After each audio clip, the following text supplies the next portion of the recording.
Modern Mahjong's here with Wednesday's Daily Talk of the Tiles for June 4th, 2025. If you're seeing this on Instagram, we invite you to visit our YouTube channel and subscribe for free so you get notified when new videos are posted.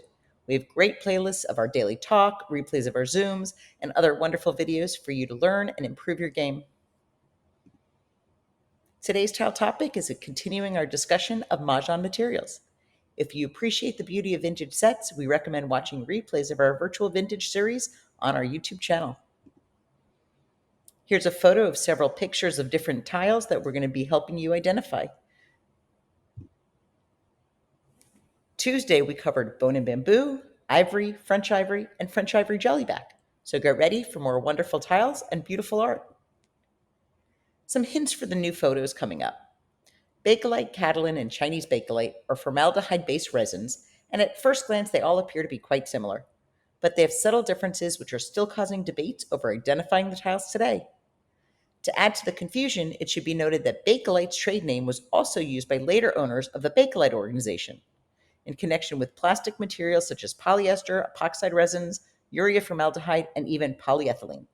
And if you notice the spelling, Tony Watson, who generously gave us information for our virtual vintage series, is from the United Kingdom.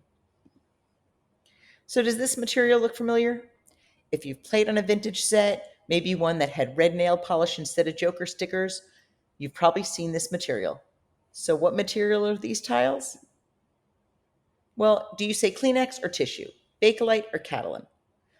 As author Annalise Hines explains, if a Mahjong set is from the 1940s to 60s and purchased in the US, chances are it's a Catalan plastic. Collectors today often refer to it as Bakelite, but it's actually not the same thing. The tile materials are discussed in more detail in Mahjong, a Chinese game in the making of modern American culture. We had a Zoom when Annalise Hines first published her book, and you could watch the replay on our YouTube channel. Today, Bakelite and Catalan are often used interchangeably, even though they're not the same material. Any guesses for these two sets? What material can these tiles be? These are rare black and maroon Bakelite tiles. Because of the dark color, Bakelite was limited to shades of black, maroon, dark green, and brown. So are these also Bakelite? You might notice the top one looks a little different than the typical bird. That's known as a sprout bam. Beautiful and very collectible, one bam. Tony Watson explains this is nicknamed Chinese Bakelite, a generic term for a plethora of materials, basically a cheaper method for bulking out the expensive resin.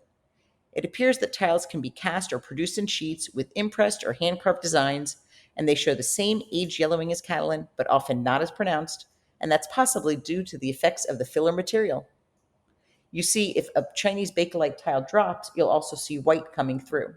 So be careful and don't mix those with shufflers, only the hands. Got milk? That's a clue for our next material, which is casein, a milk protein. Tony explains, casein formaldehyde, commonly known as casein or French Bakelite, was produced by treating casein from skim milk, left over from cheese and cream production, with formaldehyde. The resulting material was inert, durable, non-flammable, and white, very much like bone and ivory. Most of these sets were produced in Germany for the local market, and you could tell because the O was used for east wind.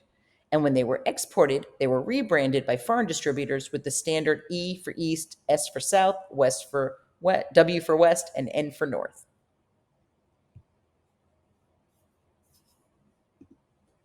Today's hand of the day, we're doing the any like number section still, which is very flexible. We're moving to number 2. So this has a Kong of flowers, and then 2 different pairs of the same number, separated, 2 pairs, and 2 pungs in different suits. So it's a 3-suited hand, and it has 2 pairs, not a Kong. So we think that this is a really creative hand by the National Mahjong League to reinforce how players understand when a joker could be used and when a tile can be called or not called for an exposure. It's a great hand to remind players of these rules. It's also a great hand for players to realize that they need patience. Players are realizing they're often stuck with 2 exposures of the like numbers, but then can't call that pair since they don't have 3 of them to call the 4th for Mahjong, because you cannot call to expose a pair and you cannot use a joker in either of the pairs. So it requires patience and possibly waiting till you're set with 3 out of the 4 that you need for the pairs. So you have one full pair and a single, and you're ready to call that final tile for Mahjong. We invite you to register for our upcoming Zoom to learn the card and prepare to pivot. June 5th, 2025. Registration ends soon. The PDF that we made for the learning the card is 95 pages, chock full of information to improve your game, learn the card, learn the groupings, and that's available on our website, modernmahjong.com.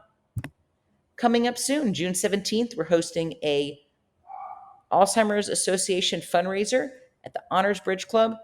Wine, cheese, fruit, dessert, reception, social games, connect with your Mahjong community. We are looking forward to meeting you there. If you aren't following us, and we hope you are, what are you missing out on? We invite you to tag your friends so they don't miss out. On Facebook, Instagram, YouTube, TikTok, we're Modern Mahjong. On Facebook, we're Mahjong Community as well. We invite you to like, comment, save, and share. And with that, we hope you have a great day and a great game.